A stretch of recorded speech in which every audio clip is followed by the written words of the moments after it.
สวัสดีครับยินดีต้อนรับ welcome to another Saturday edition of the show. And today we're going to be talking about a couple of important things to those who are coming here or plan on moving here. And that is whether or not Thailand is reopening, more specifically Bangkok, and also the new 10-year visa program that has just been passed by the cabinet. So, quite a few things to talk about, but I want to wait a few minutes, let a few people come in. But it's interesting to know what's going on and how the Thais are trying to get people to come back here because they're really desperate for tourists and they need to start opening up, but they haven't vaccinated enough people yet. However, that is changing very quickly. They're doing a good job. At the moment, about 20% of the population is completely vaccinated. So that's good. Today, I want to give a big shout out to Mr. David G and also Mr. Dimitri, or David J, I'm sorry, and Mr. Dimitri G, my newest Patreon patrons. Thank you very much. Appreciate it. Right now, the Thai baht is 33.32 to the dollar. And I believe, really, just the other day, it was 32.7, 32.8.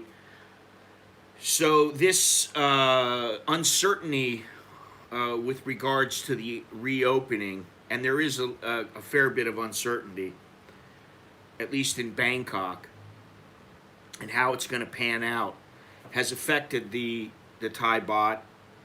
And so right now it's 33.32 to the dollar. Before I go any further, please do me a favor. Remember to leave a thumbs up if you like this stream, if you like the channel. Subscribe if you haven't done so already. And you can become a Patreon patron as well. Everything's down in the description. You want to help support the channel. You want to help my efforts. I don't want to be sitting here forever. As I said before, I do have some plans to go some places, but it's been rainy and hot as can be and humid as can be here. So it hasn't been the greatest time to be going out early in the morning. But that will change in the near future, and there are some things that I want to do. And of course, Mr. Longhorns is here in town, and he'd like to go a few places. So we're trying to work that out. But there'll be a few places in Bangkok, and then we're trying to figure out a place to go outside of Bangkok. But all of your support, whether it be through watching or contributing financially, it all helps. All right, so thank you very much. I want to give a big thanks to everybody. Air quality index 74 at 8:37 a.m. The temperature was 84 degrees. The high is going to be 91. The low is going to be 77. The feel like temperature at 8:37 is 95 degrees with 80% humidity. If that tells you anything. Brutal. 20% chance of rain today. Winds easterly 6 miles an hour. Visibility is 6 miles, and also the UV index is at 4. So that wraps up Thailand. What's going on with the weather? Enough of the weather. So good morning, everybody. For those who are here, if you're here for the first time, don't be shy. Go ahead, leave a comment. Let's see here if I can find out what's going on here. Looks like the quality of the stream and the audio should be pretty good. If it's not, let me know. But first off, we're going to talk a little bit. Soy Dog Cowboy, good morning. Buenos dias. Sawadee, Ton Chow. Sawadee Cup. Sabaydi my cup. Sabaydi Ruplau. I can't believe I heard that before. When I used to listen to I forget what it was. It could have been what is it, the Rosetta Stone or something like that. Before I came to Thailand, and it was I used to hear Sabaydi Ruplau, and also what was it, ladies and gentlemen? God, I can't even remember how to say it. Supap Satri Lat Supap Barut. Those are some of the first phrases I learned how to say in Thai. But anyway, Thailand is desperate right now to get people back here. They need the money.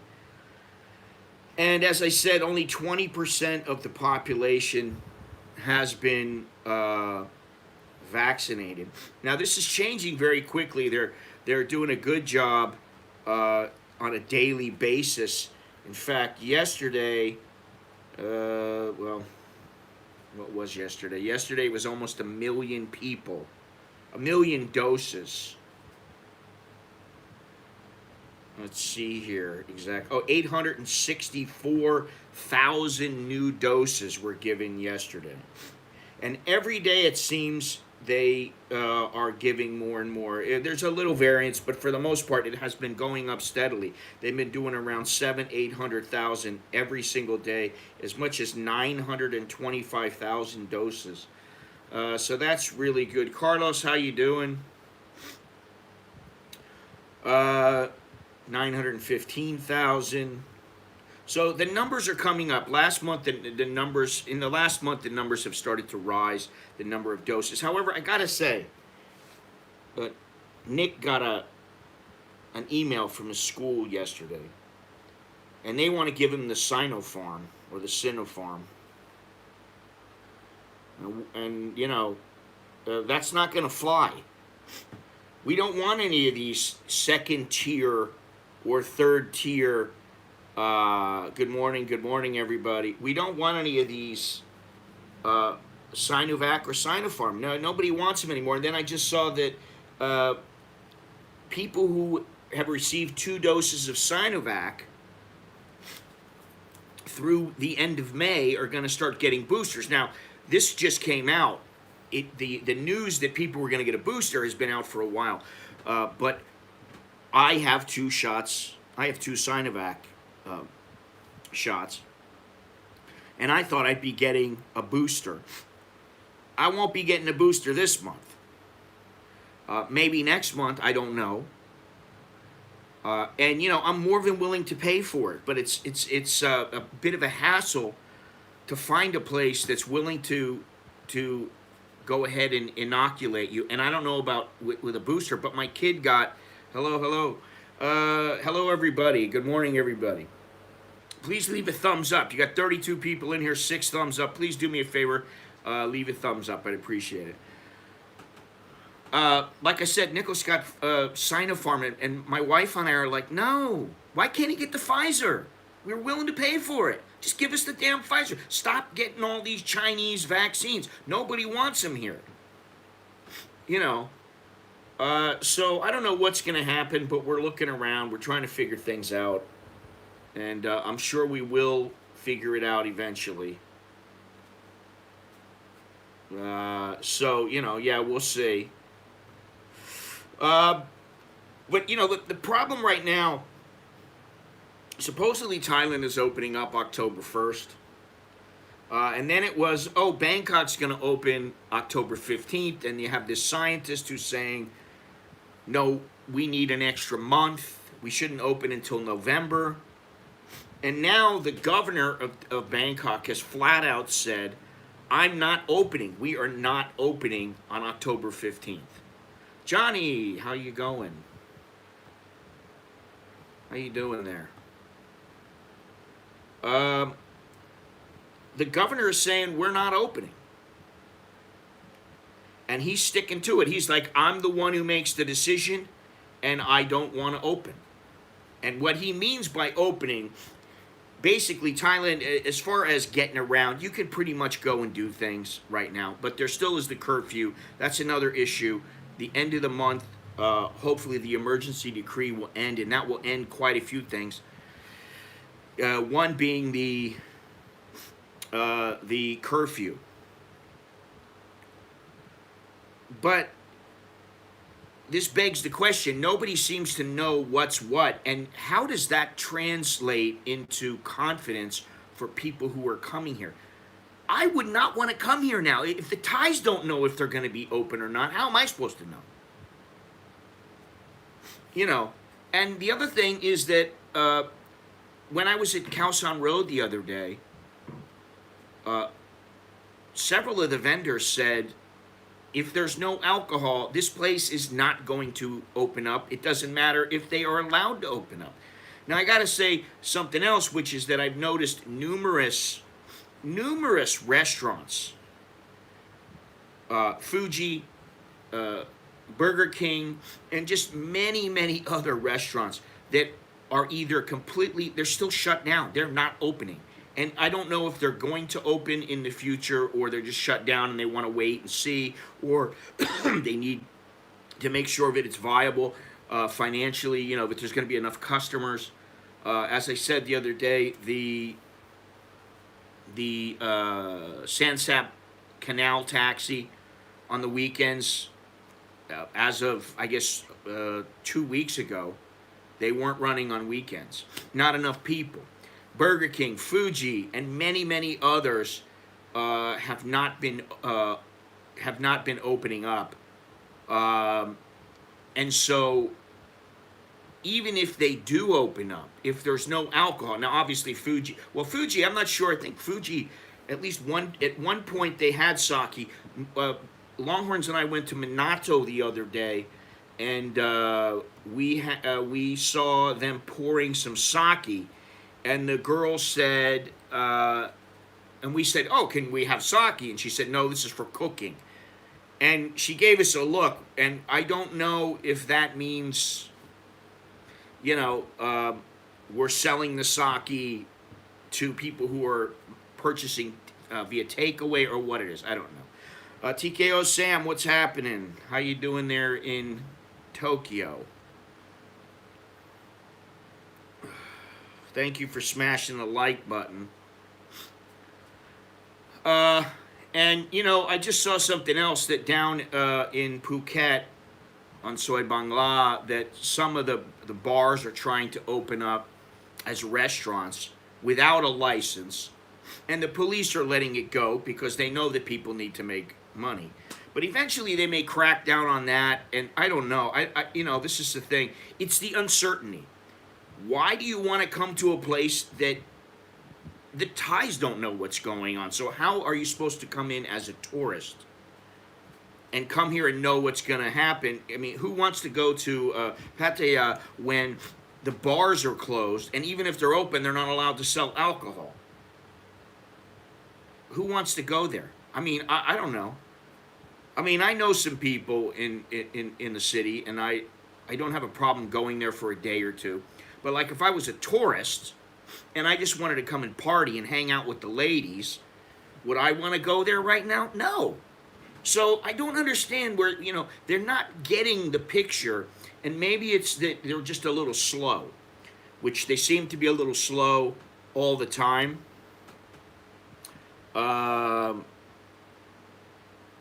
It's always, I used to say, well, they like to throw stuff up on the wall and see what sticks. Well, now it's at the point where they let out information. They shouldn't be letting out any information. And I don't know if it's the media that's trying to push them into giving them the scoop.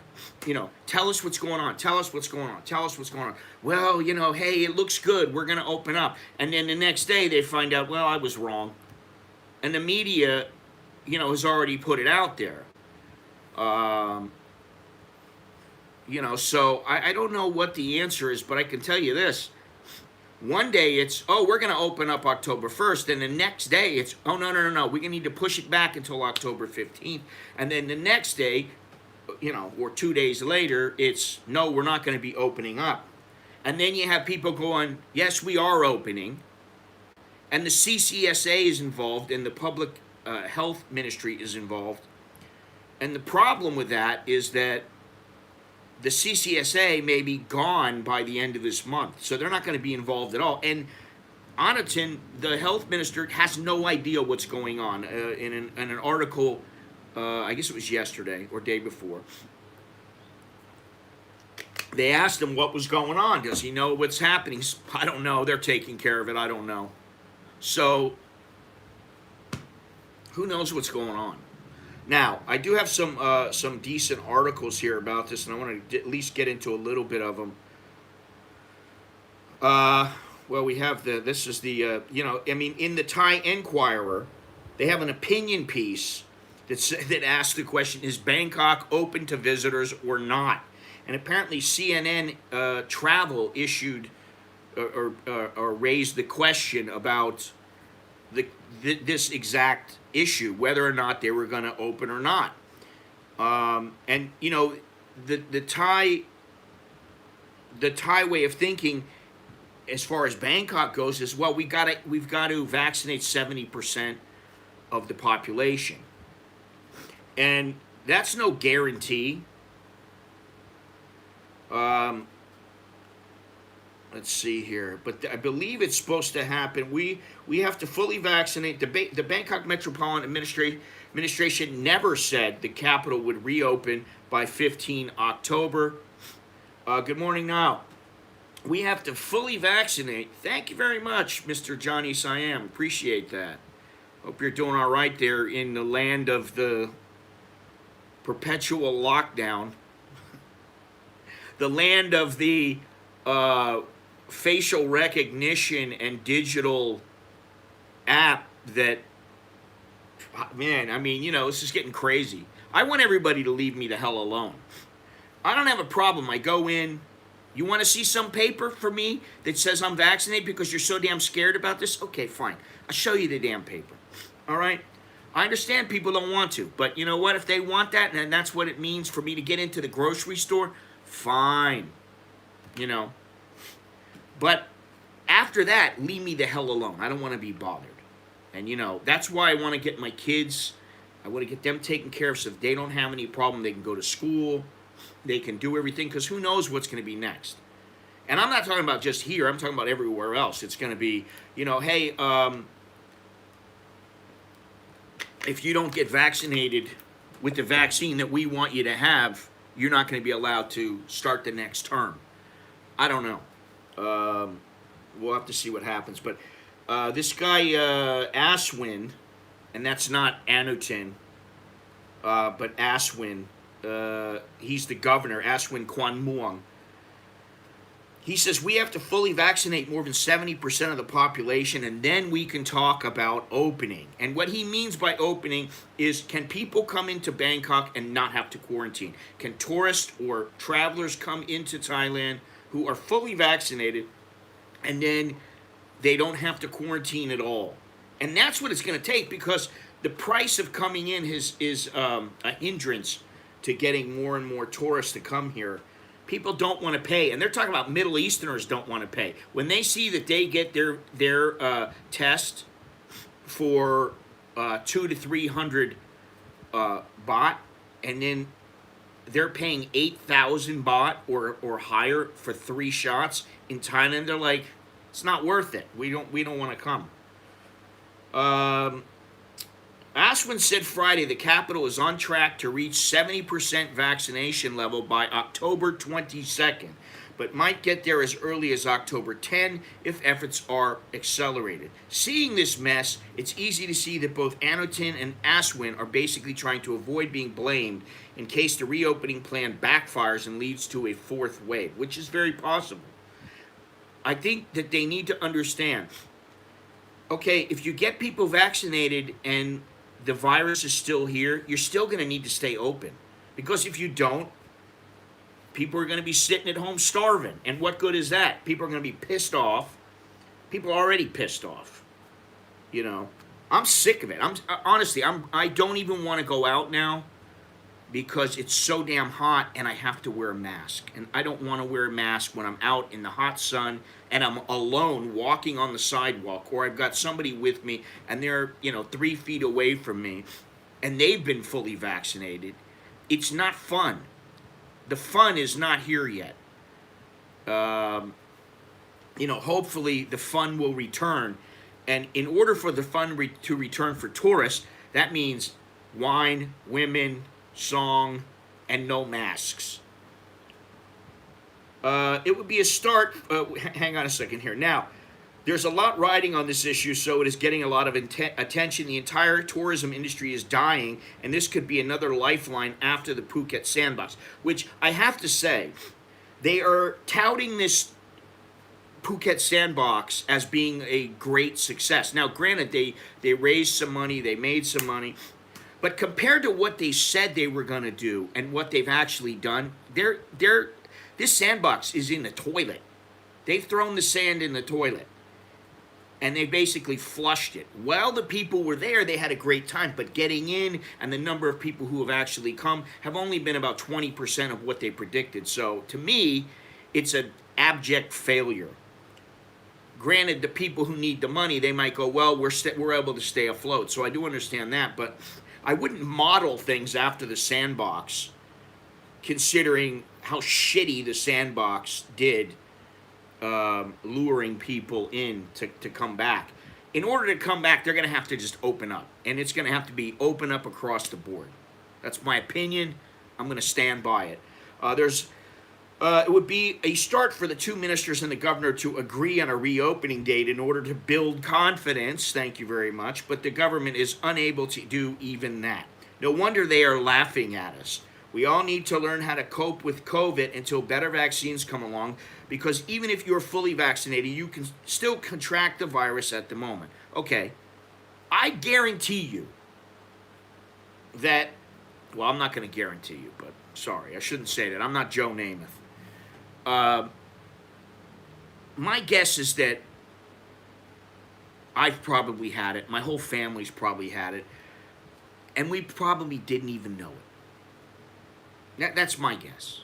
I'm going to guess that most people have had it in this area. Apparently on our block, 2 people died on our block from it. We didn't even know. Nobody knew. I remember seeing one of those ambulance. What is it? The Sami. It's not Sami Tevech, but they have this ambulance. They're the ones who go and pick the dead bodies, the body catchers, the body snatchers. They came on the little side street, and I was wondering what they were there for, and now I know. My wife told me. She goes, "Oh yeah, somebody died there the other day." So were they old? Yeah, they were old. Okay. Supposedly they died from the COVID. Considering Thailand's heavy reliance on tourism and the current military government's inability to think of anything else to revive the economy. Yeah, they're not doing very good. They're not idea people. They're not critical thinkers here. And they don't think ahead. Let's just release the information today, even if it's wrong. And then tomorrow we're going to have to backtrack looking like a bunch of knuckleheads. Caution must also be exercised. The government must do better to build up confidence. There it is, that word again. People need to feel confident when they're coming to a country. And one thing that they've forgotten is there are mass protests happening almost every day here in Bangkok. Build up confidence or no one else would come, and to avoid being a laughingstock for much longer. I got news for them. If they think they're going to get multi-million-dollar tourists and expats coming here, well, expats mainly, if they think they're going to get people to invest huge amounts of money here, I think they have another thing coming, because I think people who are truly smart and good with their money are not going to come and invest $500,000 in a place where they basically don't know what, one hand doesn't know what the other is doing. Since the vaccination numbers will speak for themselves, getting to an acceptable level is one of the keys, and if they were not sure about the October 15 deadline because of the gap between the first and second dose, they should not have said anything about it in the first place. Now, I didn't read this article. I didn't read this article before I came on, but it's funny that they're saying some of the same things I'm saying. Not that it's rocket science, but as a matter of fact, they should have already learned all of this from Prayut's 120-day deadline to reopen the country, which became the reopening of 5 more provinces instead. This is not the entire country, by the way. In fact, I'm going to tell you, Chonburi, Phetchaburi, Prachuap Khiri Khan, that's Hua Hin, and Chiang Mai, Muang Merim, Matang, and Doi Tao are slated for October 1st. The proposal is expected to be submitted at the next Center for COVID-19 Situation Administration, that's CCSA, meeting on September 24th, followed by the Center of Economic Situation Administration, isn't that what they just said? On September 29th. Now,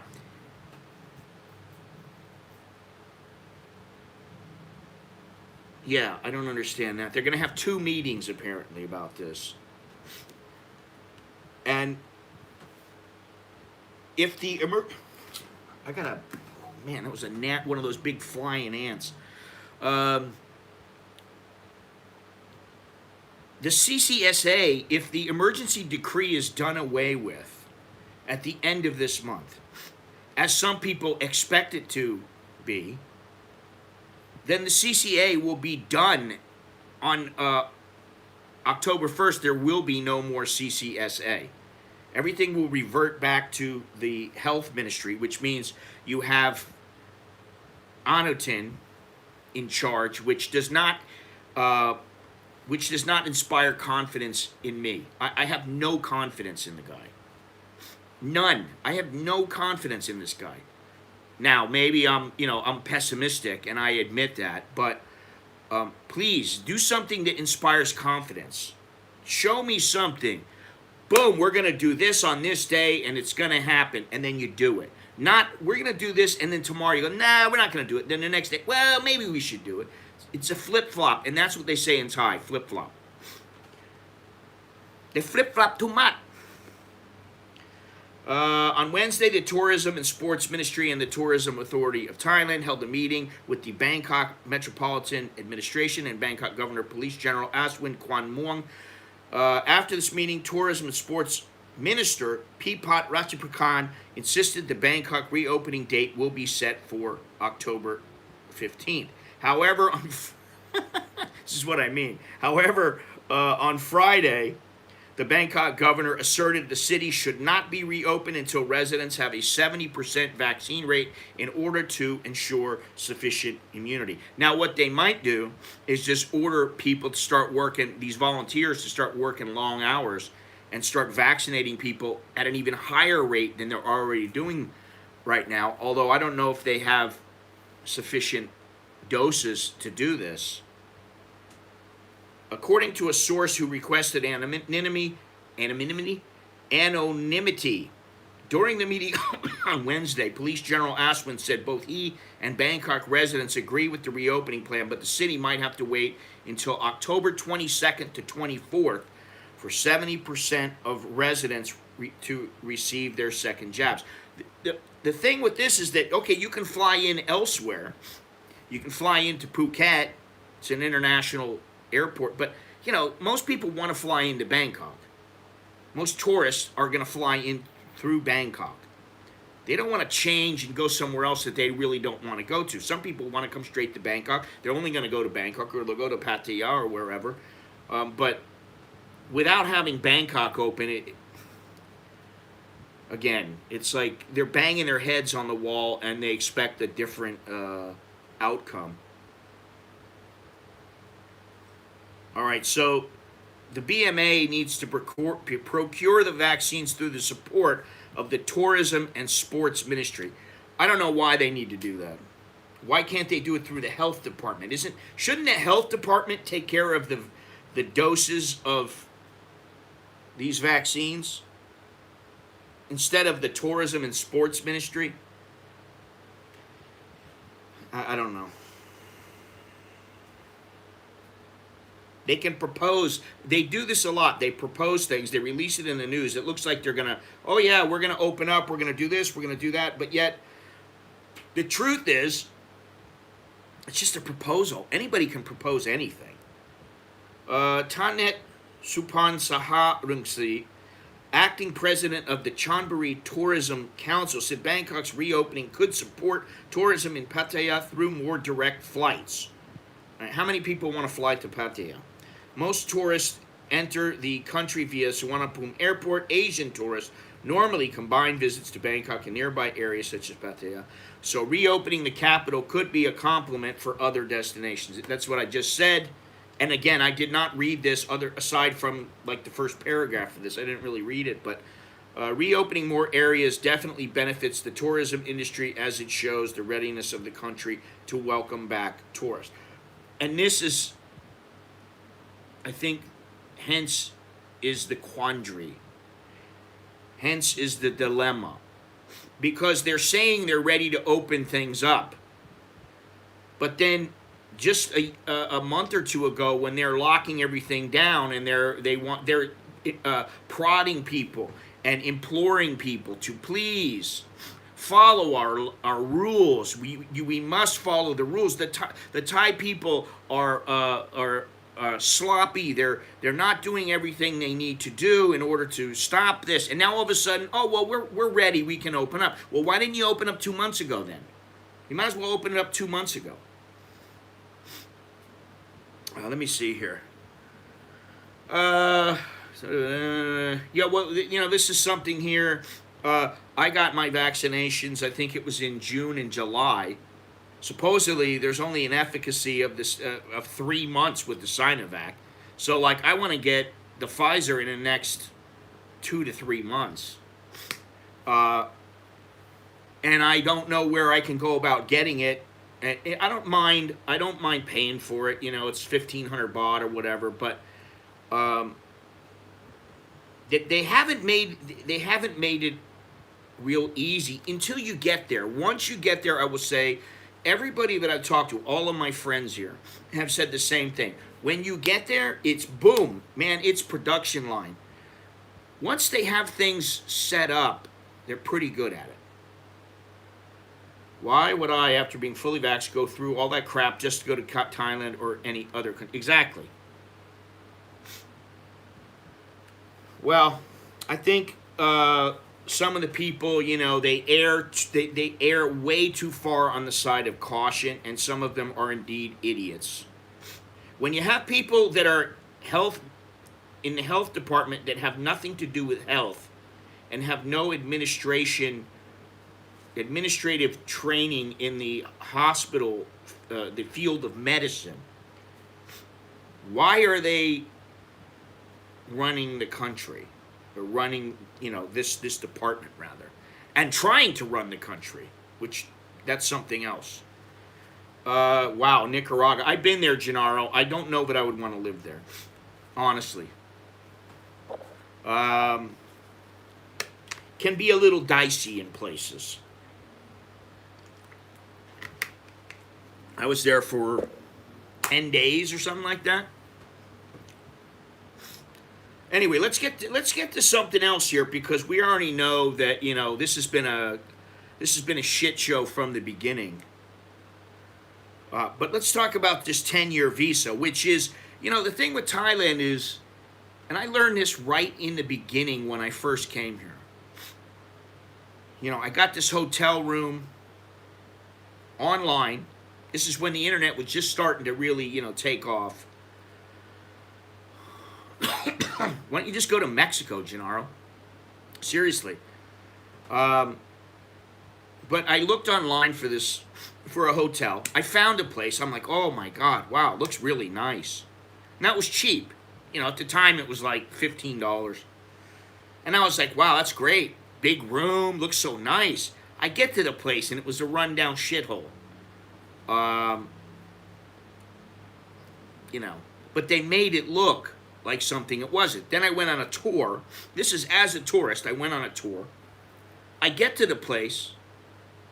I'm with some chick. I get to the place and I go, wait. This is not what they promised me. This is unacceptable. I call up the tour company and they said, oh, you don't like it? I said, it's not what you promised me. You promised me this and this and this, and what I got is a shithole. And so they changed my room. I was lucky on that one. That was a little tour company on Soi 5, Sukhumvit Soi 5, which I don't know if it's still there. I don't believe it is, but it could be. It was a tiny little place. It was just like, 4x4.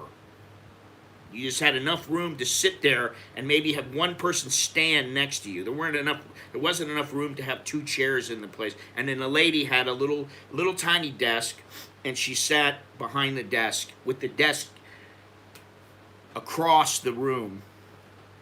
But anyway, this is the thing. It's a facade. So now you have this 10-year visa to wealthy global citizens. What they are trying to do is they don't want to try to get 40 million tourists to come in. They want to get the rich people to come here, so they don't need as many people because they're not sure they can get them. And this way they get the big money. It's economics. They get the big money, and they only have a few people, but it still adds up to a lot of money. However, Thailand aims to lure up to 1 million. If they think they're going to get 1 million wealthy residents, I got to stop right there. They are nuts, man. They are out of their mind. Aims to lure 1 million wealthy residents and cash in on remote working professionals uprooted by COVID-19 by offering long-term visas to foreigners who invest $250,000 to $500,000 in property or government bonds. Now, to some people, $250,000 might not be all that much money. If you are truly affluent, that's probably not that much money. If you got 1.2 million, that's a fair chunk of change. But if you got, $30 million, that's not all that much. The problem that I have with this is that there is such a thing as the non-immigrant visa OX, which citizens of Japan, Australia, Denmark, Finland, France, Germany, Italy, Netherlands, Norway, Sweden, Switzerland, United Kingdom, Canada, and the United States, they can get this visa, and all they have to do is deposit no less than 3 million baht, which is about $100,000. Or they can deposit in a Thai bank with the amount of not less than 1.8 million baht. Okay, so that's even less. With the amount of not less than 1.2 million baht per year as their income. Once the applicants enter Thailand, they must have accumulated money deposited in the Thai bank of no less than 3 million baht within 1 year. Okay, so that's less than 100,000. Now,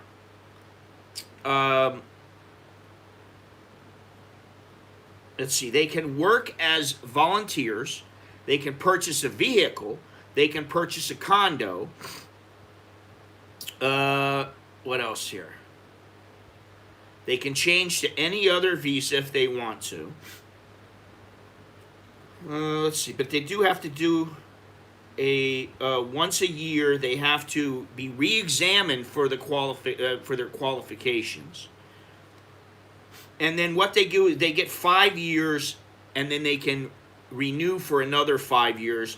They get an extension for 5 more years. So that's 10 years. Now, the difference between the X visa and this new visa is that supposedly foreigners are going to be allowed to own land. However, they're not going to just say, oh, you can own whatever you want. They're not going to allow that. This place will be overrun with Chinese in a matter of 6 months. This place will be speaking Chinese. There are 4 groups who can apply for this new visa. The wealthy global citizen. They have to have a high income of at least $80,000 in income over the past 2 years. Which that's, if they're, I don't know if they're talking about, it's only 40,000 a year, or if they mean 80,000 a year. Even that's not really that's not that much. And a minimum asset of $1 million. But they need to invest, okay? A wealthy pensioner over 50 with a stable pension of at least 80,000 over the past 2 years. Okay, so I'm going to assume that's 80,000 a year. Work from Thailand professional. Foreign workers with employers outside of Thailand, more than 5 years of working experience and making at least $80,000 a year over the past 2 years. High-skilled professionals working in targeted industries such as future services, infrastructure buildings, logistical systems and digital systems make at least 80,000 over the past 2 years. These measures will be reevaluated every 5 years.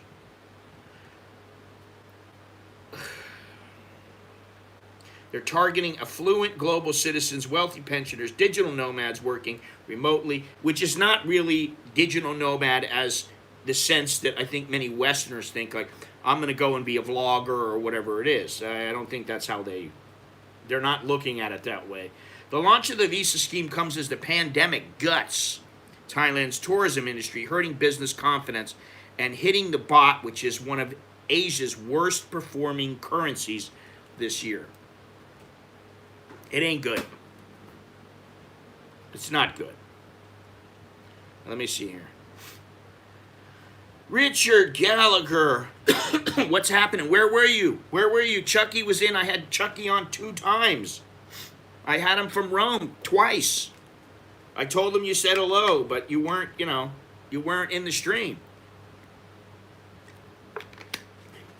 Chucky is now known as Sir Bidet Charles because he has used the bidet. Although it was a little different than I thought. It just looked like a lower sink that he could wash his butt with instead of, a little spray nozzle that sprayed water up into the crack. What a self-deluded sophomoric government Thailand has, just saying. Yeah, obviously their analytical skills and critical thinking seem to be lacking. Seem to be. That's what I want to say. I want to make that clear because, I'm not speaking in any terms of certainty. I don't want to get in any trouble. But they sure don't seem to think things out. And, I would think that they would get a panel of business people. I would think they would get a panel of business people who really, Westerners, who really had some experience in Thailand and knew what they were talking about, and they had some money, and they knew what it was like for foreigners here. They had a good idea. And they would sit down with them and they would talk about this and they would iron things out and they would see what's good, what's not. But they don't seem to do that. I don't know, but I never hear about that. And it's because they really seem to believe that they know best. And that's why if you ever see in a restaurant or a place, and they have many foreigners there, and you see a lot of spelling errors, it's because they never got somebody who knows English. They know their English. And they're extremely proficient. They never wanted to get that person to review and edit. And a long time ago, they had a concert for Aretha Franklin. I saw a billboard that said Urethra Franklin. And I'm like, what the hell? You think they're going to have this? They're going to put something like this up and they would spell it correctly. But they didn't. Yeah, I mean, I know a few people who have gotten the elite visa. And I know a couple of people who have talked about it. And I'll tell you, I'm closing in on 60. If I was to get a 20-year elite visa, I figured out how much it would cost and is it worth it. And it just doesn't seem worth it to me. And I'm not going golfing. I don't give a shit about golf. I don't want to play golf and that kind of thing.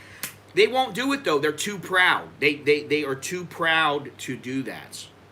Which is why there's a lot of people who, even though they speak a little bit of English, they will not speak English to you because they're too proud to speak and make mistakes. That's a given here. Many, many people. Now, there are some people who, they're like, screw it, I don't care, I want to know, I want to learn. But that's a reason why a lot of people don't speak English here. That's one of the reasons. That, and when they're out with their friends, they don't want to, even my kids are that way. They're not speaking in English to most of their friends. If their friends are Thai, they're speaking in Thai. They don't want to speak English. So, I mean, I feel pretty lucky that they have been able to navigate that path, but so let me go through some of these other things here. Thailand is cautiously reopening its biggest island, Phuket, and some other resorts to vaccinated foreigners, but officials acknowledge that mass tourism is unlikely to return the record 40 million visits recorded in 2019 anytime soon.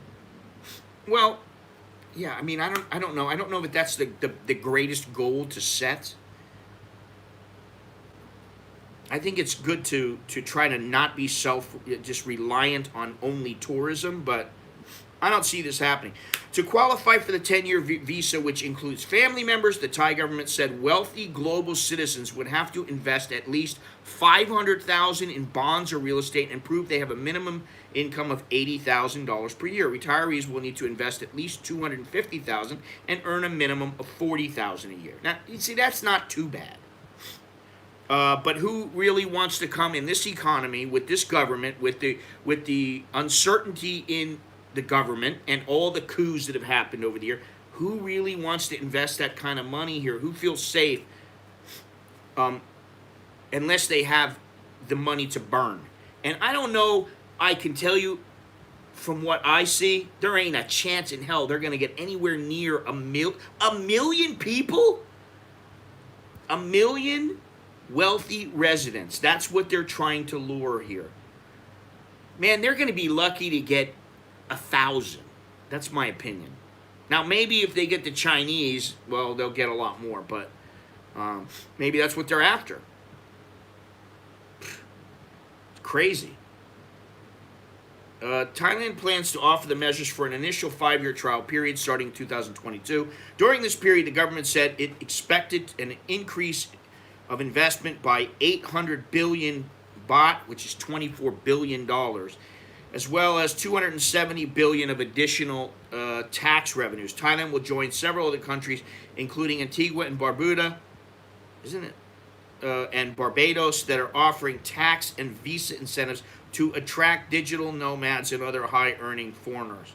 We expect wealthy citizens, retirees, and high-skilled professionals to welcome this opportunity, said Jukchai Bunyawat, Thailand chief executive of Mercer, the consultancy. This is their problem. They got Thais in charge of doing the consultancy. They need to work in conjunction with Westerners who are not going to kiss the ass of all these Thais just so that it makes Thailand look good. And this is part of the problem. Thailand doesn't want to look bad. But guess what? Perception is perception. If people perceive Thailand as a fucked up place, who is going to invest here? You know, okay, you know, they have their problems here like every other country, but I just don't see it happen. Yeah, Malaysia, I know about that plan in Malaysia. They just said, and they didn't grandfather anything. It's like, hey, we're going to raise the charges, and you either have it or you don't. Tough shit. In Thailand, what they've done is they've always grandfathered things. So if you started, like some people where the retirement visa is 200,000, they're still showing 200,000 every year from back in the early 70s, late 60s. That's what they're doing. It's not that hard. Let anyone get a longer-term visa. As long as they have significant assets, they can take care of themselves, maybe deposit and hold a reasonable amount of I'm going to say 25,000. Well, 25,000 for a retiree, that's about what it is right now. I think part of the issue is the renewing every year, and you know, they would get a bunch of people wanting to live here, and it would guarantee quality. People that have significant. Well, they're doing that already, Gabe. If you want to retire here, you need to show 800,000 baht, which is a little more than 25,000, or 65,000 a month. Bali just said no more cheap Charlies. Vietnam kicked out long stairs. See a pattern here? Well, the pattern is that, you know, prices are rising and places don't. I think a lot of places realize, hey, listen, if we make things cheap, we're going to get cheap people. And I got to say, if I had made this channel about, you know, living the high life, my guess is I would earn more money than what I earn about talking about, you know, talking about Thailand or showing Thailand or whatever, because Thailand is viewed as a place where you can go and you don't have to spend a lot of money. It's a very, it's a value, and it up until recently, it's been an inexpensive place. Now it is getting more expensive. In some ways, it is still rather cheap, but the prices are rising. But if I had decided to do some kind of a financial website where I, catered to people who were all worth seven figures and higher, or I'm talking about moving to Switzerland, things might be a little bit different because the advertising, the amount that they would want to pay is higher because they want to get those kind of people. In Thailand, you're getting I hate to say it, but you're getting people. I mean, and listen, I came here. I have no qualms about saying that I came here, and I just figured I was going to stay for a year. I didn't kid myself and think, oh, I'm going to stay here forever, and I'm going to live a great life in Thailand. I didn't say that. I said I'm going to live here for a year. I'll see how things work out. And then I just thought I'll stay a little bit longer, a little bit longer, a little bit longer. And had I gone back, and really went back and put my nose to the grindstone for say 10 years, I probably would have been better off, but I would have lost those 10 years. So it's a trade-off. It's what do you want? And listen, I was here at least for some of the golden period here. For some of the period now, that I hate to say it, but that period is over. And the COVID and changes were being made even before the COVID. Okay, it still was, getting more and more strict for foreigners. Yeah, there are educational visas, but they are far more strict than they used to be. It used to be you just paid the money. You didn't even have to go to school. Let me see what the...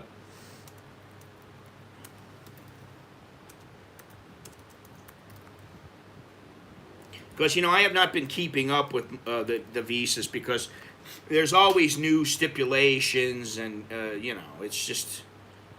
you are entitled to stay for 90 days and you can extend for a period of 1 year. It used to be you could stay for 3 years, something like 3 years. Let's see here. Yeah. So, the holder of the ED visa is entitled to stay in Thailand for 90 days and can be extended for a period of 1 year from the date of first entry in Thailand. So I know people that, they were 47, 48. What they would do is they'd get an ED visa. They would never go and study, and they would get the 3 years. And then by the time they got to be 50,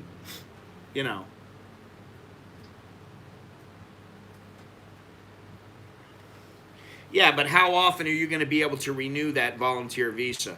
It's not a... The thing is that they are not stupid. They may not always act in, the smartest manner when it comes to making decisions about, whether they should release information or anything like that. But to be able to, you do have to be 50 for a retirement visa.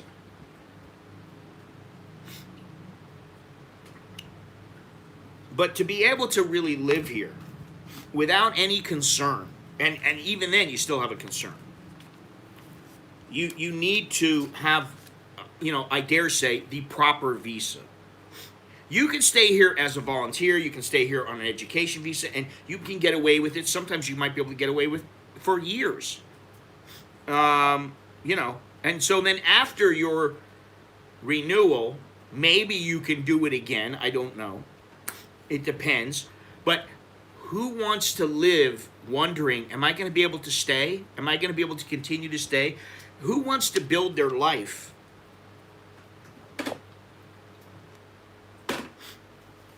Who wants to build their life in a place? I mean, listen, I've been here a long time.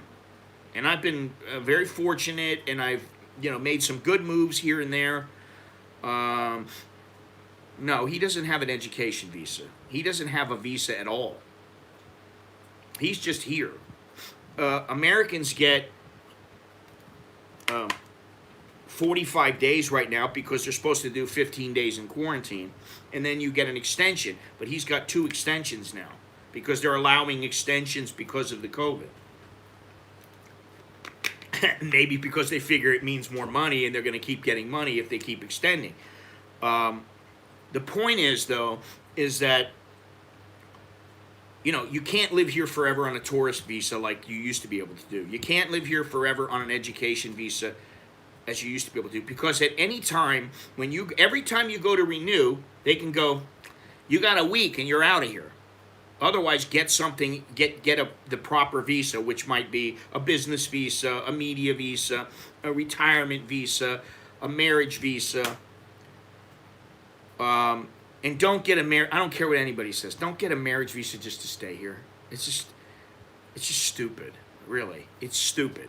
Don't get married simply to stay here. That is so idiotic, because you're going to cause yourself more grief, the likelihood of causing more grief, because most people who know a bit about Thailand and know how to go about staying here and follow the guidelines don't need to do that. So why would you marry somebody if you are not willing to be with them for the duration? I mean, you know, we all set out to get married. Well, I would think most people set out to get married and they figure, we're going to get married, we're going to stay together. They don't usually think, we're going to get married and, you know, it's just a convenience thing. And then when I'm ready and I'm able to get a retirement visa, I'm going to dump the girl. You know, I mean, that's not I wouldn't say that's the best way to think. But if you're only here and you're young and you want to, you know, you just want to experience the country and you're not sure what you're going to do, then by all means, stay for a year or two, do what you can, you know, get what you can, and then figure something else out. There's no reason why you can't go back home. There's no reason why you can't go elsewhere and then come back. There's no reason you can't do that. The problem occurs when some people decide, I don't want to go anywhere else, which I understand, but guess what? You don't have a choice. It's not what you want. It's what the people in charge want.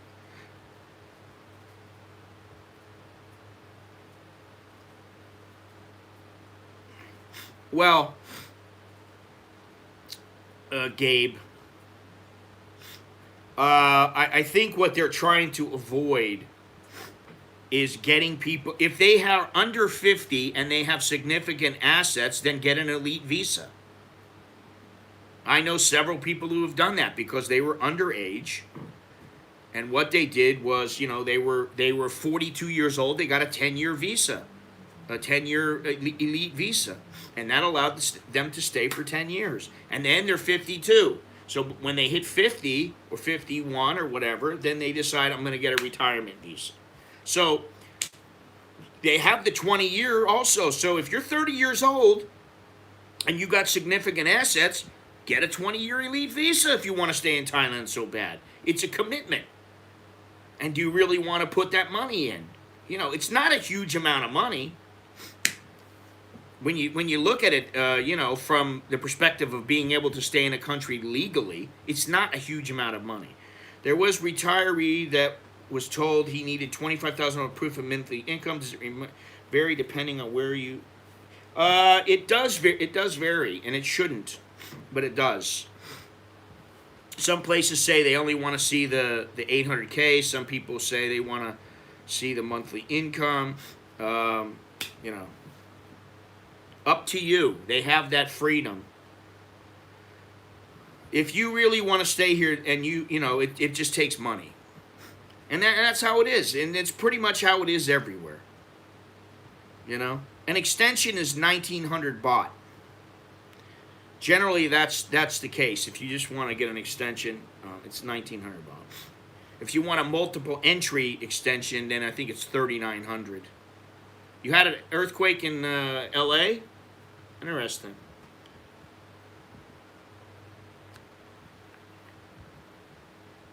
Yeah, it looks like they have bumped up the requirements for the ED visa. You need a recommendation letter, a letter of acceptance from, well, that's easy to get, from the institution or organization, which they're generally going to work with you because they want your money and they charge you more than if I was just to go to a school and I just want to start at a school. It's quite a bit less than if you're going to go and use it as a method to stay in Thailand. And also, you can go to a university, which I've contemplated for years, and I wanted to go to. In fact, about a year ago, I was looking at Ramkhamhaeng University because they do have a language program, but they shut it down because of the COVID. They didn't. They don't have it.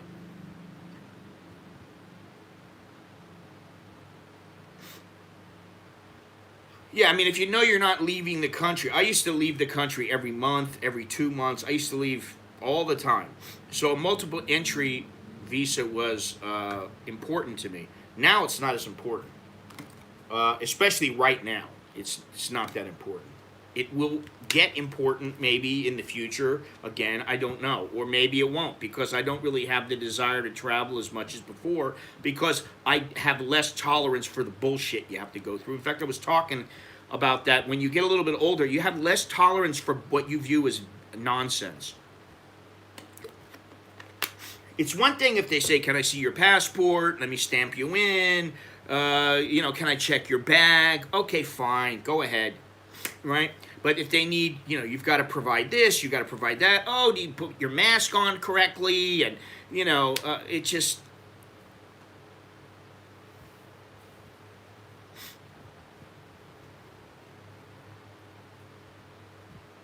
It's best to stick to the official requirements everywhere, if you can do so.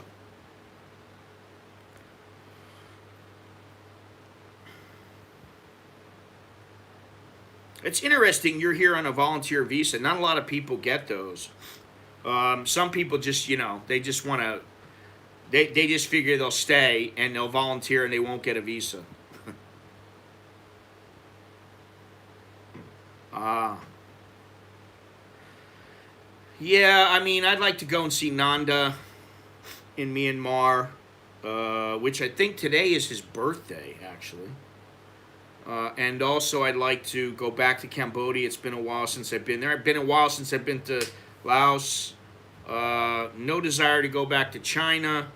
Malaysia, okay, a little bit. Vietnam, okay, a little bit. But really, the importance for me is in going to the United States to see my family there because I haven't seen them in a while now. And, that's a priority. Yeah, you see, there are people who they don't mind living in certain places for, 3 months, and then they go somewhere else, and then they go somewhere else. And I understand, that, and that can be, I did that in the beginning, a little bit. And, yeah, I mean, the agent's always good. If you can get a good agent, a good trustworthy agent, they always help. And, the only thing I wouldn't recommend an agent for, unless you absolutely have to, is a 90-day report. You can do it online. Once you do it once, you can do it online. You go in person, and then you can do it online.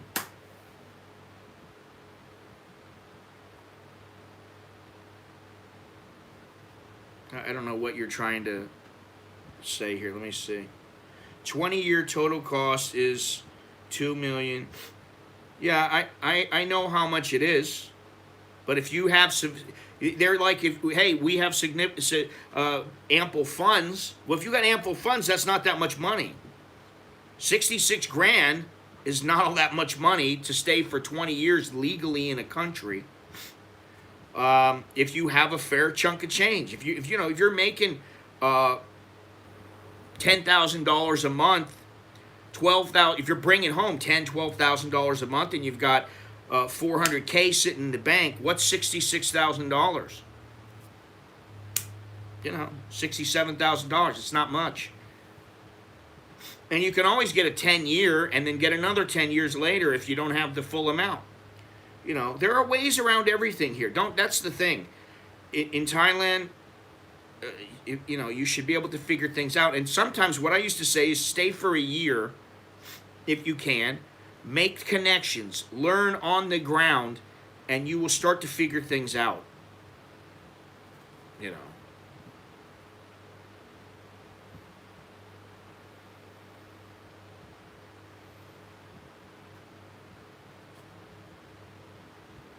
You will start to figure things out here in Thailand if you live here. And if you spend some time here, I don't care if it's you stay here for a month or two and then you leave. I mean, look at Longhorns is a perfect example. He stays for a couple of months. Soy Dog Cowboy, perfect example. Jono had been here before he moved here, and he took the time to really research things, and also he was married to a Thai. He came over here, so he learned some. He gathered bits of information, and then after a little while, it was like, all right, I'm confident I can live here without any problem. If you just come here flat out and you just go, that's it, I'm going to move here, you might be really happy, or you might be really disappointed, and you might get really frustrated. In the beginning, a lot of people get frustrated with how things operate here. And, I don't always agree with everything here, but at the end of the day, I just shrug my shoulders and go, this is Thailand. TIT, baby. Which, by the way, if you like that, I got a shirt that says TIT, besides American in Bangkok. This is Thailand, TIT. What percentage makes 10 to 12, 15 ridiculous? Tourism is based on the average. That's not tourism. That's to be an expat. If we're talking about the elite visa, that's for somebody who wants to be an expat here. But yes, I agree. The government officials seem to be brain dead here. They just don't they're not connected. But many politicians are completely out of the loop and completely out of touch with what the average person is doing and how they're living. They have no clue.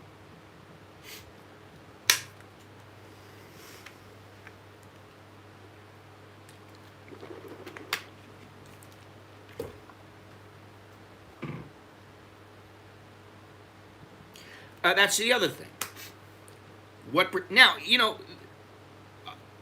I look at it from a standpoint a bit different, obviously, than some people who are coming over here as a single person, because I have other, responsibilities.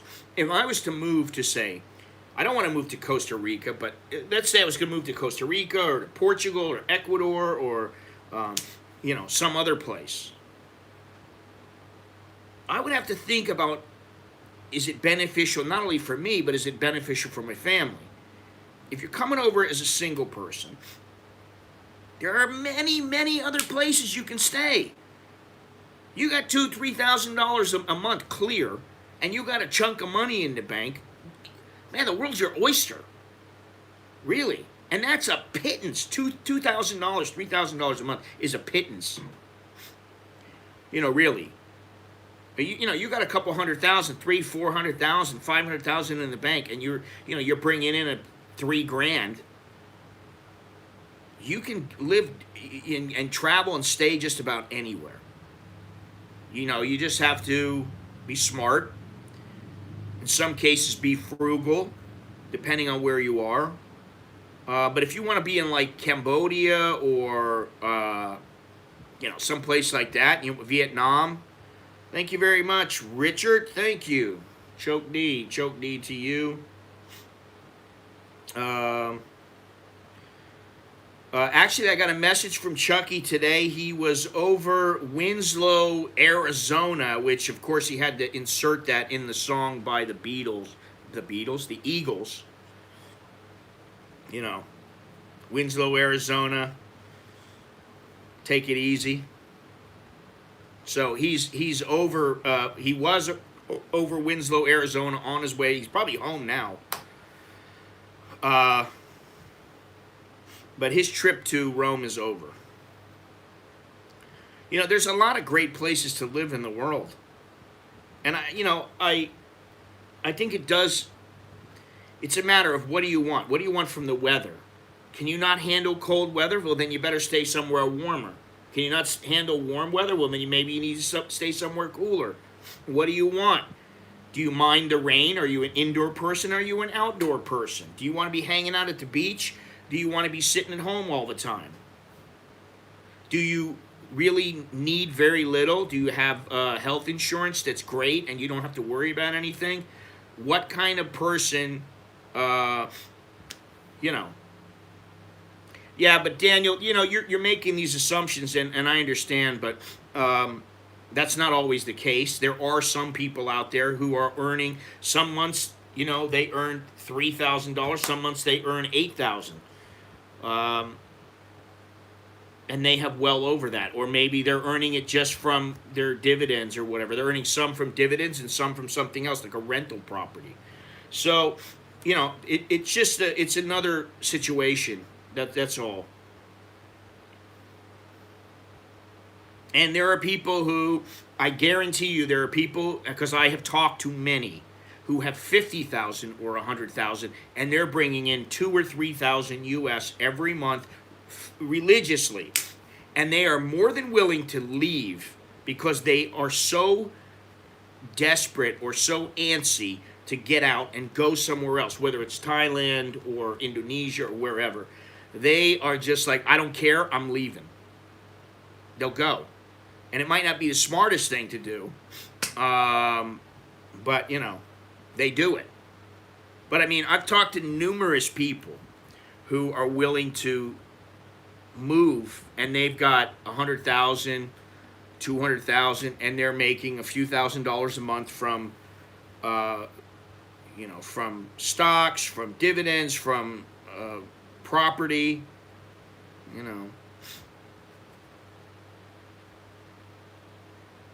Yeah, I know all about the Ecuador thing. I just don't know if I'd want to live there. I'd have to visit there a couple of times. And I have a buddy who has a place there, and he actually said, if you come over to America, you can stay in Ecuador at my place, and I'll pay for your ticket to come to Ecuador. He wants me to go to Ecuador so bad. He wants me to leave here. The thing is I have to think about my family. And, to go to Ecuador, it's like, okay, I'll tell you what, my kids, they finished up their degree now. Let's see if they can get a job in Ecuador when they don't speak any Spanish. And, that kind of thing's a huge move. That's a huge change. Well, Thailand used to be lax, and I dare say Cuenca is overrun now with tourists. Expats. There are many places in Ecuador to live, but Cuenca is the place where people went. Is one of the places where they went in the very beginning, and now it's overrun.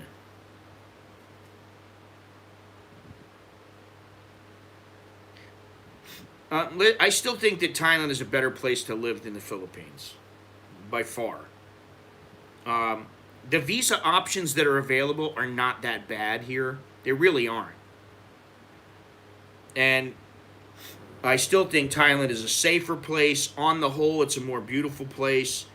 The people are generally very easy to get along with here. You don't have the crime that you have in the Philippines. And the transportation system is better here. I just think it's a better place to live than the Philippines. The Philippines is a good option for some people. I understand. But for me, it's not. Definitely not. For others, if you're a single guy, maybe that's the place you want to go. I don't know. Up to you. Everybody's different. But this 10-year visa, I don't know if that was an error where they said, we're trying to get 1 million people. 1 million people. All right, hang on a second here. Because the one thing is that, here's the thing. Here's the deal here. This is the guy, Jukchai Bunyawat, who's the executive officer of Mercer, the consultancy, and he says, we need to keep an eye on how the Thai government would change the laws in relation to land and property ownership as well as applicable taxes, as these are major considerations for foreigners looking to stay with long-term investment in Thailand. Why would you want to buy a piece of land here and invest, say, $250,000 to $500,000 in land or bonds or whatever, if you can only be guaranteed that you're going to be able to stay for 10 years. It doesn't make sense to me, honestly. The scheme would be put in place only after further amendments regarding laws and regulations were made. One expert, on digital nomad visas described the 10-year duration as a game changer. I'm sorry, I highly disagree, but added that its significance would depend on the details. And that is the caveat right there for all of this information in this 10-year visa plan. It's all about the details. The devil is in the details, including whether it allowed freelancers who worked for several clients as opposed to a single employer to set up base in Thailand. And I have worked as in the media for many years, and had my M visa for many years, and I did so as a freelancer, sponsored by I had two different magazines sponsor me. And basically, to sponsor me, all they had to do was say that, yes, I did work for them, but I did not work for them in a capacity that I was on their staff. I was a freelancer, and that is okay with them. But man, it was it wasn't difficult, but you definitely need to have everything lined up. You need to dot your I's and cross your T's, and if you don't do it, then you're going to be denied. I think the qualification, wait a minute. If Thailand, they are terrible. It's not about better. The visa options are better in the time. Yeah, but who gives a shit if the visa options are better in the Philippines if the place is shittier that you're going to live? I don't want to live there because I know that it's a pain in the ass to get around. I don't want to deal with the airport there. I don't want to deal with the poverty there. I don't have to deal with any of that shit here. I don't want to deal with the crime here. So, first of all, the visa options here are not all that bad. If you have a little bit of money, they're not that bad. There's a reason why things are easier in the Philippines. It's not as an attractive location for higher dollar foreigners. That's the bottom line. That's the truth. People don't want to invest in the Philippines, and there's damn good reasons. I know several businesses that tried, and people who ran businesses over there. In fact, there's one guy, Jim, who comes in all the time and into the chat. At least he says hello, and I've talked to him at length about this.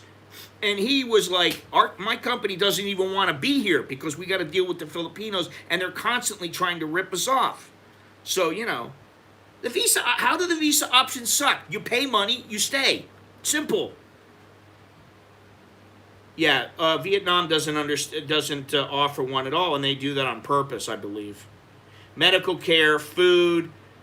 Yeah, I mean, Thailand I'm sorry, it trumps the Philippines in damn near every single category. I was living in full-time in Thailand from 15 to 2020. The visa options in Thailand sucks. Yeah, well, they suck if you don't have the money. Really. If you don't have the money for an elite visa, I don't know how old you are, you don't have a job, you don't have a B visa, you don't have an M visa, you're not married here, and you're under 50, you got to pay money. If you don't have the money, you don't stay. That's as simple as that. I don't understand. Every other country is like that. The Philippines, okay, they offer you some more options when it comes to the visa, but for most people, they don't want to live there. They'd rather live in Thailand. I still agree with that. I think a lot of people who live in the Philippines are living there because they don't have any other place that they can live. They don't want to live there. They need to live there. It's the most cost-effective place for them to live, which is how Thailand used to be 30 years ago. Malaysia, another place, if you got the money, I think it's a good place to live. I don't particularly love Malaysia, but I've been there a couple times, and one time I was only there for 2 days, but I hear good things. I've read good things. What I saw was good, but my Thai girl and I spent a week in the Philippines, and we're never so happy when we landed back into Thailand. There you go. I got a new passport book with 5-year visa exempt status a few months ago. Good for 6 months at a time. Where did you get that, Robert Mack? In Malaysia or what? Where are you? I don't remember. I thought you're in Aussie. Aussie.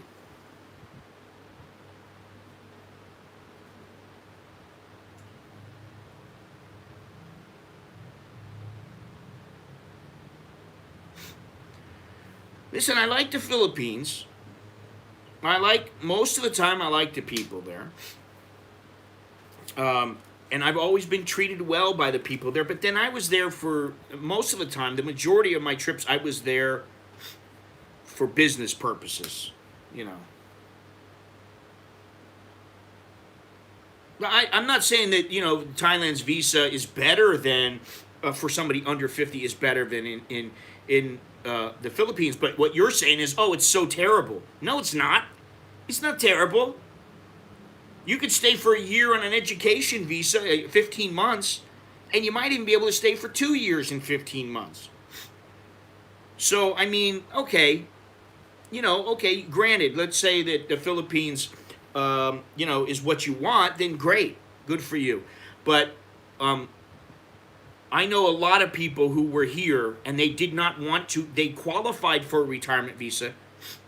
They didn't want to put the money in. They didn't want to go through the hassle. Well, then you're not going to fucking stay. If you want it so easy, you just go, here, I'm going to pay for this and that's it. Okay, then get an elite visa. I mean, I think it's reasonable.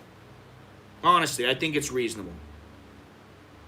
Now, under 50, yeah, they've made it a little more difficult, but there's a reason why. It's because you get a lot of knuckleheads coming here that are causing them problems for their country. You guys they have absolutely no insurance, you know.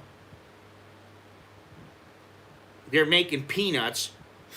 I'll never forget when I went to this place in Kanchanaburi. It used to be called the Jolly Frog. Now I think it's called the Smiley Frog. I went there, and it's a cheap place. You know, I mean, you can get a big room for, I don't know, 300 baht. That was back in the day, right? And I go there, and there's some chick working like the area, the front desk area, and the area where you come in. She's like, oh, you need your key? Yes, I need my key. Oh, where are you from? I'm from Israel. I was like, oh, nice, you know. She's like, what room are you in? And I said, oh, I'm in the, I gave her the number or whatever. And she goes, oh, you're in the big room. I was like, yeah. And then, you know, I started talking to her. I went and had some food or whatever. I started talking to her. She was complaining because she had to pay like $30 to get to the border to do a border run. And I'm like, if you got to complain about 30 bucks, you know, to get to the border, what the hell are you here for? Jesus Christ, man. I mean, you know, if it was 200, I'd understand.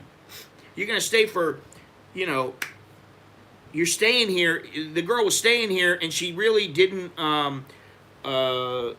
she didn't have a pot to piss in. She's staying there working at the place so that she could get a free room. And, you know, she just had just a little bit of money. One of them told me they stayed for like 3 months on 500 bucks. And I'm like, holy shit. Nobody talks about Taiwan as an option. Seems like a decent choice. Yeah, unless you want to, I don't know. Unless you want to be taken over by China in the near future. Although, you know, what does that matter? Thailand doesn't want a bunch of indigent Farangs living there. Yeah. And, you know, I don't think any country really wants that, but sometimes you take what you can get, which is why in the old days, Thailand used to take the backpackers, because they're like, hey, we got all these backpackers coming, we're making a bundle of money. Then they started learning, hey, you know, sometimes these people are a pain in the ass. And then, you know, the Thai people view them as smart because they're very frugal with their money. But when they're frugal, but, you know, maybe they can't handle paying for the hotel and they want to work at the hotel to pay for their bill, and the people are like, no, we don't want you, we want the cash. That doesn't work. So I think they smartened up, you know.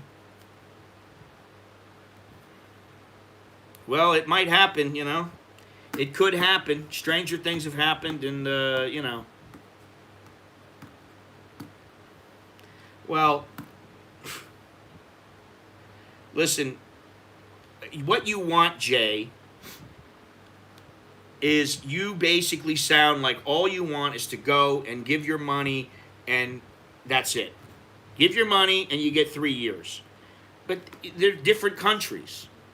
And, you know, okay, great. If that's what you want to go live in the Philippines for 3 years, go for it. I'm not against that. I'm just saying in Thailand, that's not how it works. You want to convert to a education visa. What is so difficult about that? You go to immigration, you take care of it. Or you pay an agent, and he does it for you.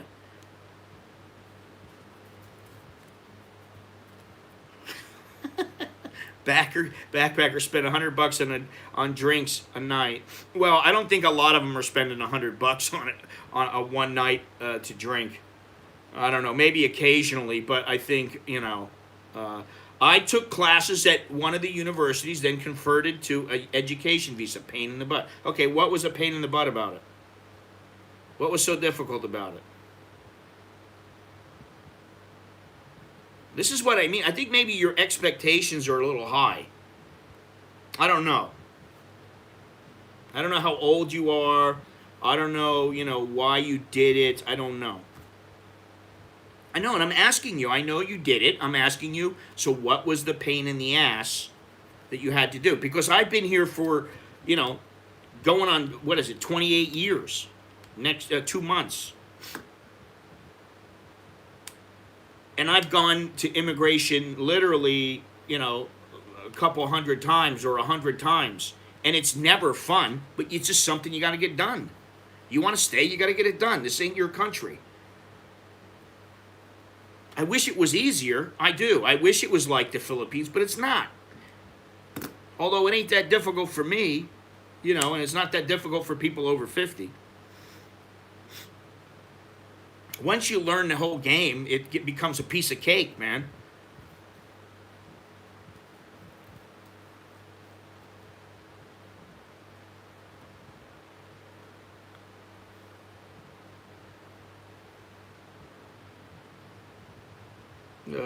Yeah, you got to apply at a Thai embassy or consulate in a home country.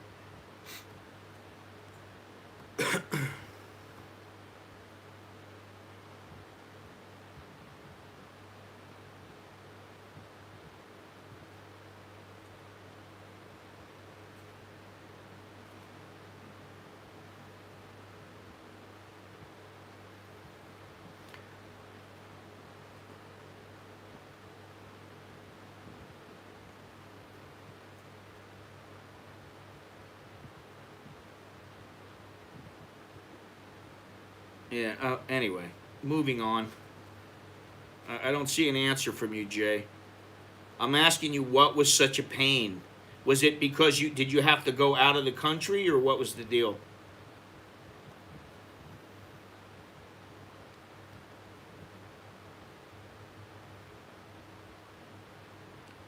Paperwork, visa runs, no stability. All I'm saying is if the options were equal,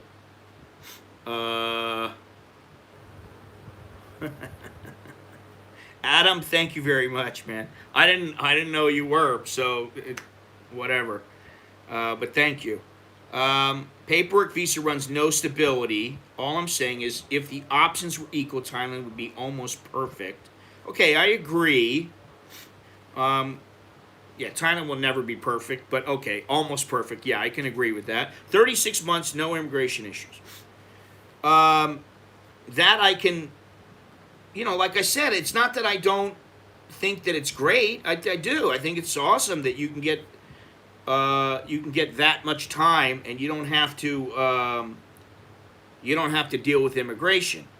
However, that's 3 years. I mean, you know, yeah, okay. I don't know how much it costs, but I know it isn't going to cost nearly as much as a 5-year elite visa. But you can get the education visa in the beginning. And, you know, yeah, I'm not saying that it isn't a bit of a pain in the ass, but personally, I think dealing with immigration damn near anywhere is a pain in the ass. But if it's 3 years and you just go and you pay the money one time, you never talk to them again, you're good for 3 years, okay, great. That's fantastic. I don't see Thailand doing that, at least not in the very near future, because they don't want people like that. They just don't. I don't know. Let me see here if I can find it. Where is the? I think I just closed the. I think it's got to be, you got to be of university age.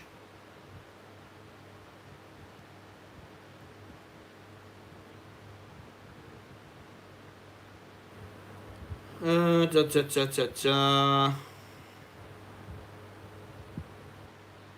Well, maybe not. Maybe not. I don't know. I would think you need to be at least 18 years of age.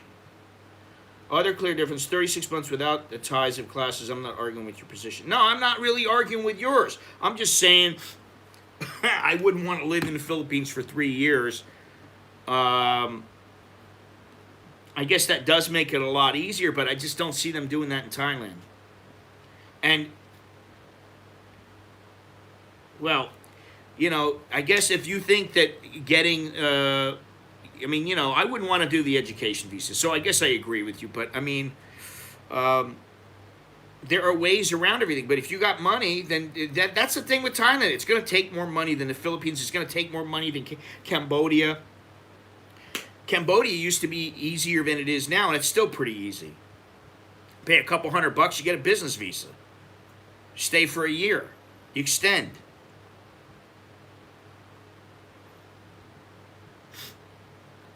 No, Thailand is definitely not all about getting women there. What I always say is Thailand will, the Thai women may get you here, but they're not a good reason to keep you here. I'm 65 to study Thai education. Yeah, you could, if you're 65, there's no reason why you couldn't get an education visa. You can't. Yeah, would an education visa work? Yes, it would.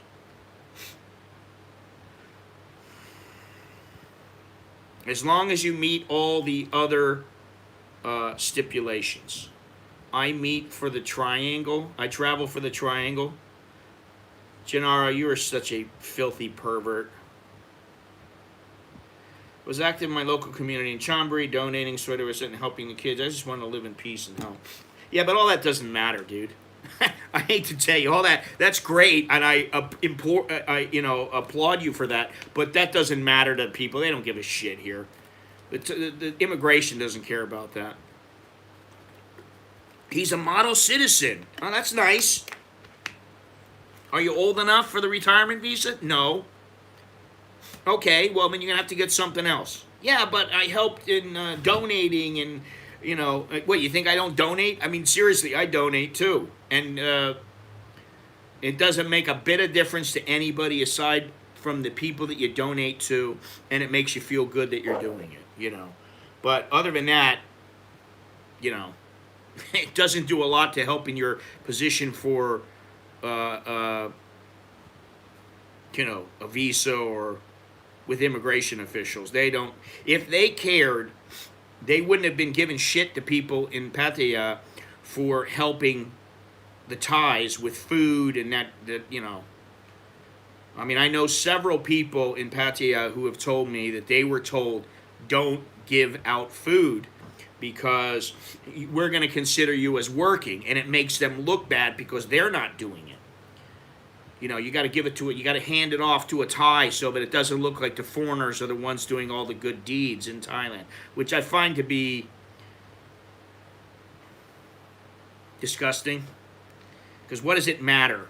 Do you really need to feel that good about yourself because you're taking somebody else's food and helping pass it out? I mean, why not just help? Why not do it on your own? Why is the police force not helping? And I will say this, that in Bangkok I've seen, twice now, I've seen the police passing out large amounts of food the Thai police helping pass out food to Thai citizens. Yeah, we've been talking about that. There is a volunteer visa. Indeed.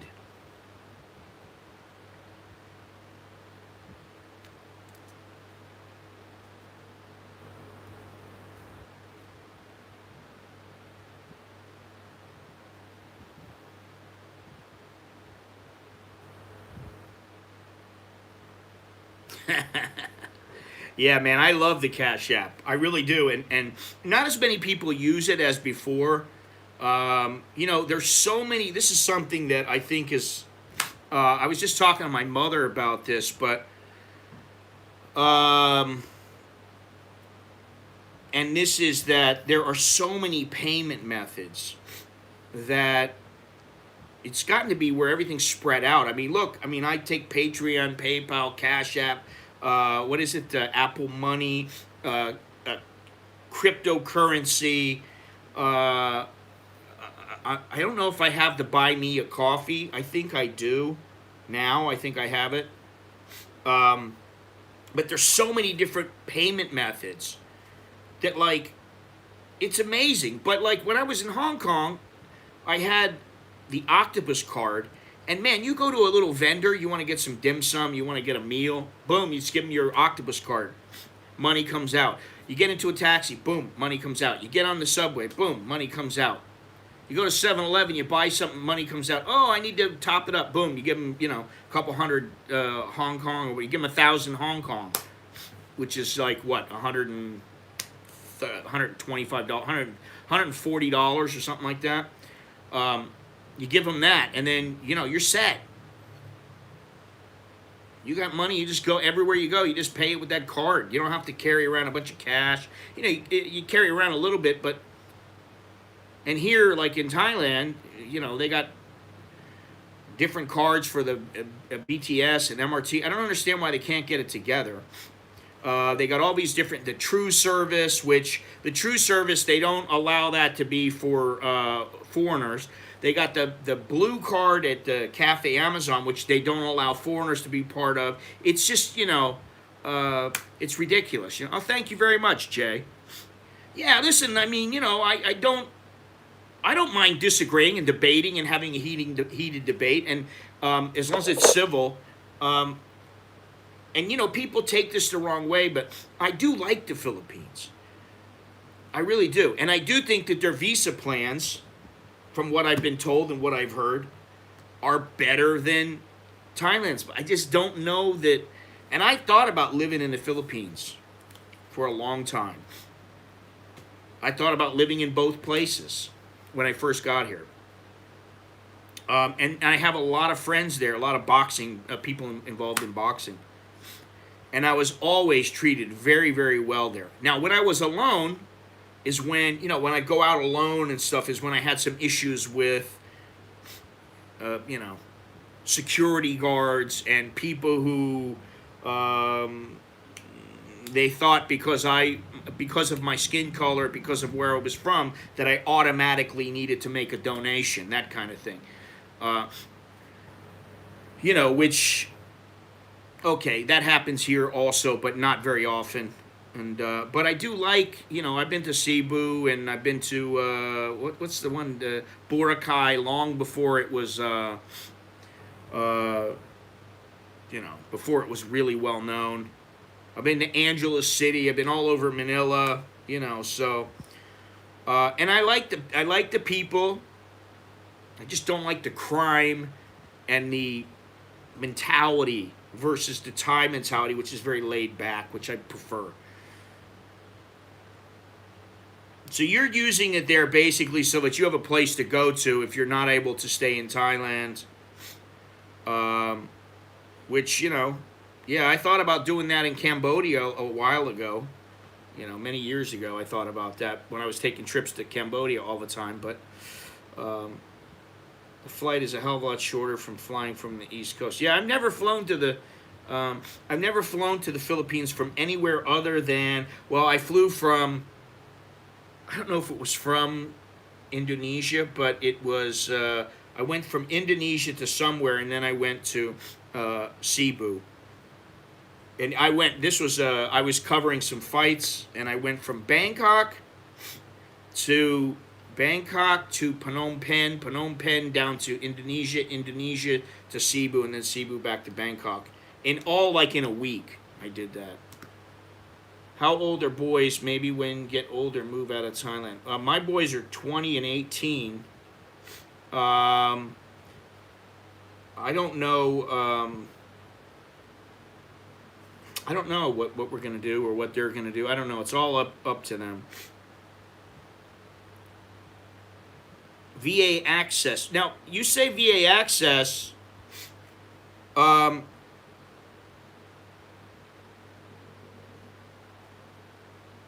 However, I'm wondering. You know, like what.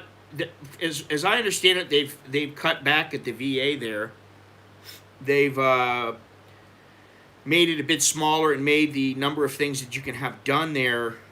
They've decreased those things, and it's only for people with service-related injuries.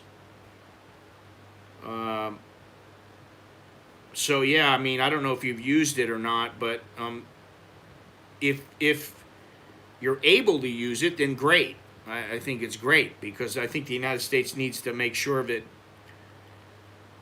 they take care of their people who served, you know. The daily happiness. Oh, okay. That's the bulk of your health stuff. Okay. All right. Yeah. That's what I thought. Interesting. I thought they still have one in Guam, but I don't know. Yeah, generally the doctors in Thailand are excellent. I mean, I never have a problem with the doctors. I do have a problem with the administration here sometimes, you know, with their admin. But you learn how to work that out here. You know, it's not quite as bad as it used to be. I like to donate with the transaction provider that gives the content provider the biggest cut. Which one gives you the biggest cut? CASHAPP. CASHAPP for sure. You know, like Patreon takes about 10%, 12%. The super chats, they take 30% of that. So you know, if you give somebody $100, that means $30 is going to YouTube. Which is why it is, you know, it's not easy to make a bundle of money from YouTube if you're a small channel, because they're taking 30% of the ad revenue, 30% of the super chats. So, you know, PayPal takes anywhere from about 3.5% to about 7%, depending on where the money's coming from and all that kind of stuff. Apple Money is free. That's another one. Apple Money is a good one. And the Cash App is a good one. PayPal is good, but Patreon takes about 10, 12%. So yeah, I mean, you know, and cryptocurrency, it always ends up costing you a little bit of money if you want to withdraw the money. So you know, I tell you what, the way that I think about it is whatever I get, I get. You know, it's nice to be able to go, hey everybody, pay with this one method, but that's not how the real world works. That's not how it works. And you know. It would be nice to have one card here in Thailand where you just paid for everything. You know, you go into the mall, you pay Starbucks with the, you know, the Scorpion card. You go into a shopping center, you pay with the Scorpion card. You go into the grocery, you pay with the Scorpion card. You get in a taxi, you pay with a Scorpion card. Whatever. It'd be great to do that. But they're not going to do it here. Yeah, 30% is...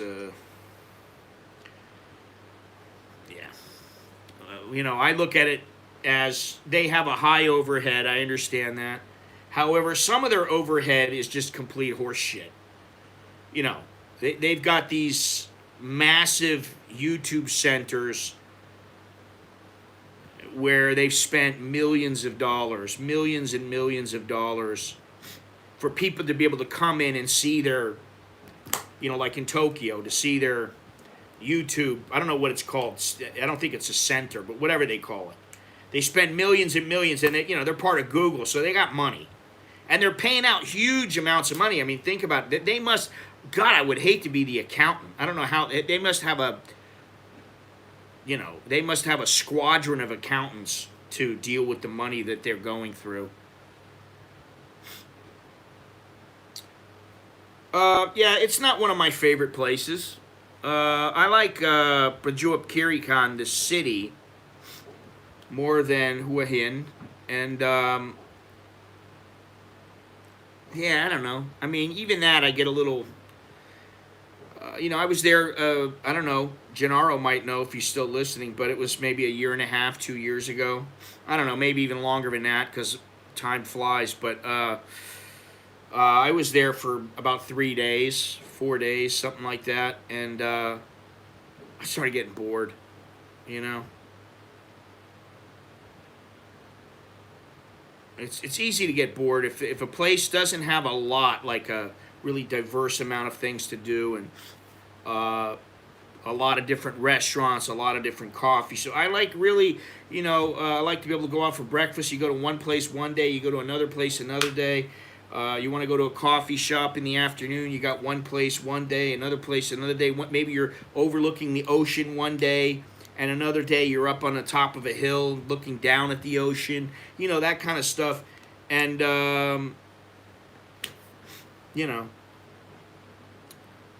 a year and a half there, I mean, I could do it, but do I want to? I don't know. Like I said, I really prefer Prachuap to there. I like Prachuap Khiri Khan. But I like Suratani. Um, you see people, actors from Hollywood there? Where? Here?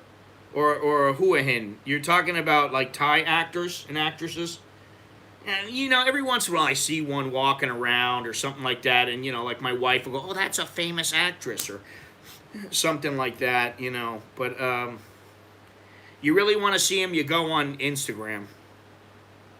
You go online or something like that, the Line app, and you learn how to read Thai, and that'll help.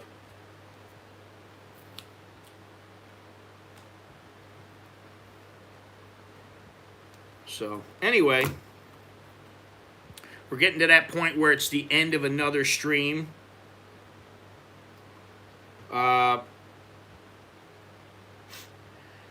Yeah, I mean, but that doesn't mean that the Filipinos won't speak Tagalog while you're sitting there. So I think it's a good idea to learn the language there as well. So if you're going to learn the language, you can learn the language either place.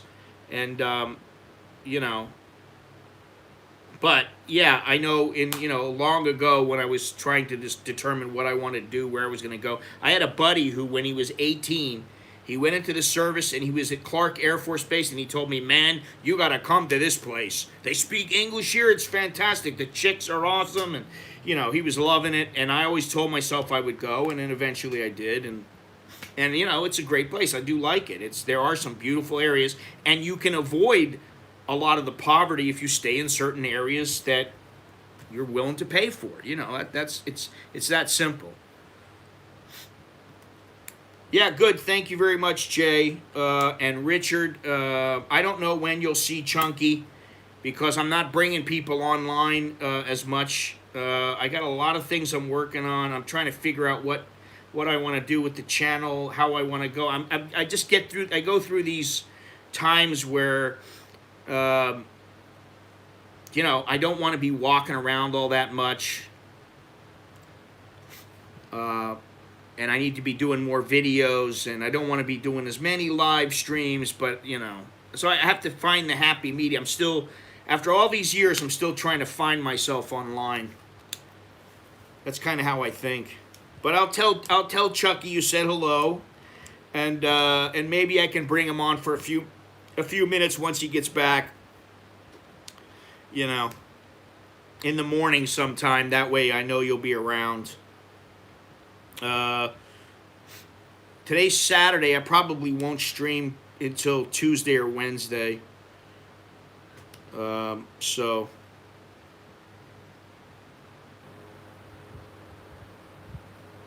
I'm not gonna advertise, man. Listen. I spend too much energy doing stuff that nets me very little, and I got other things I have to do besides be on YouTube and other things I want to do, and everything that I do, like if and I've talked about this before. If I go out and I'm live streaming, I can't take photos. If I'm going out taking photos, I shouldn't be live streaming. If I'm gonna be shooting photos, then I need to separate the photos from video.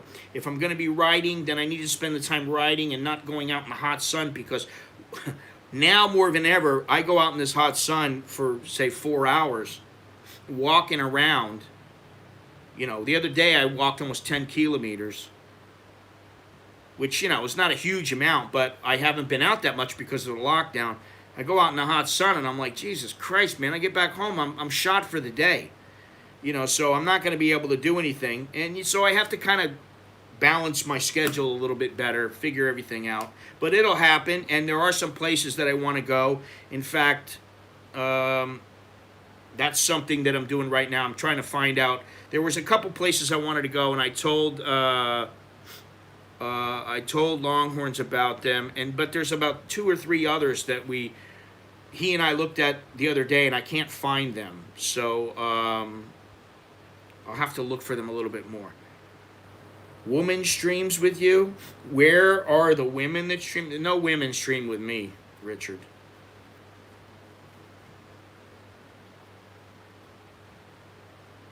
That woman is not going to be on again. She won't be streaming again. And if there are women, it's just going to be because I'm having a conversation when I'm out and about, and that's okay. Or I'm in Starbucks or whatever, and we say hello, how you doing, what's happening. All the girls are doing fine over there. I'm surprised they've all been there so long. I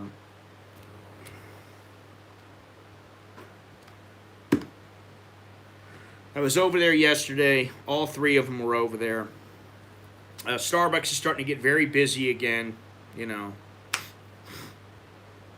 What would you prefer I do with the book? Resell, leave it at coffee shop? I don't care, man. You do what you want to do. It's all right. No problem. Eventually, I'll get another book done. Eventually. But, once I get squared away in my mind about how I want everything to go, the book will get done. But anyway, that's all I have. So thank you very much for joining me. Appreciate everybody who came in and for all the discussion.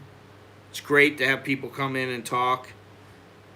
Please do me a favor, leave a thumbs up. Continue to leave a thumbs up. Hopefully I'll put some videos up this week. And subscribe if you haven't already done so. You can join with the YouTube. Just hit the join button down below the video window. You can get a t-shirt. Everything's down below in the description. So if you want to help out in one of those ways, you can do that. Or you just hit the super chat, or you hit whatever. There's all kinds of ways. Like I said, there's too many ways to count to help. But if anything, just keep watching. Leave a thumbs up, and I will talk to you later. Ciao from Albania. Ciao from Pretetai, or as they say here, Chokdi Leo Jerkan Mai. That's good luck, and see you guys later.